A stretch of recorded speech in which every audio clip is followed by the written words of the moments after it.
तुम्ही आधी ईश्वर म्हणजे काय, व्याख्या काय करता तुम्ही जो ईश्वराची? जग चालवणार आहे, ज्याने ही सगळी सृष्टी निर्माण केली आहे, आपल्या आयुष्यात जे घडतंय त्या गोष्टी त्याच्या मार्फत होत आहेत. बरोबर. त्याच्यावर आपला काही अंशी अधिकार नाही आणि आपण ह्या जगाचा एक छोटासा अंश आहोत आणि आपण इथे काही बदल घडवणार नाही आहोत. आपण एक भाग आहोत फक्त त्याचा. बरोबर, एकदम बरोबर आहे. आणि तुम्हाला आध्यात्मिक बैठक असल्यामुळे तुम्ही ते एवढं सांगितलं. नाहीतर तुम्ही हेच सांगितलं असतात, ईश्वर म्हणजे विष्णू, राम, कृष्ण. कृष्णानं पण गीतेमध्ये सांगितलंय, भगवद्गीतेमध्ये अर्जुनाला सांगितलं, की अर्जुना माझ्यात बघ, तू ज्या कृष्ण म्हणून ज्याला समजतोस, तू माझ्यात बघ, म्हणजे तुला कळेल तो मी आहे.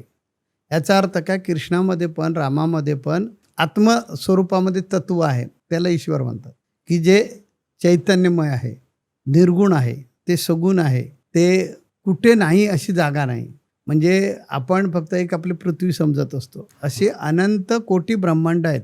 आणि ही पृथ्वी एका आपल्या ह्या ब्रह्मांडामध्ये मंदाकिनी नावाची जी आकाशगंगा आहे, या आकाशगंगेतली ही पृथ्वी अशा असंख्य आहेत. म्हणून देवाला वर्णन करताना बघा काय म्हणतो आपण, अनंत कोटी ब्रह्मांड आहेत. म्हणजे विज्ञानानं सांगितलं आहे की अनंत आकाशगंगा आहेत.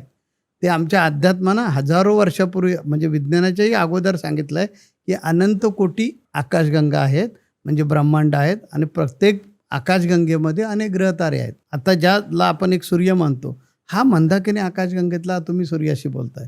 अशा अनंत सूर्य आहेत आणि त्यांना व्यापून जो उरलेला आहे ना, तो ईश्वर.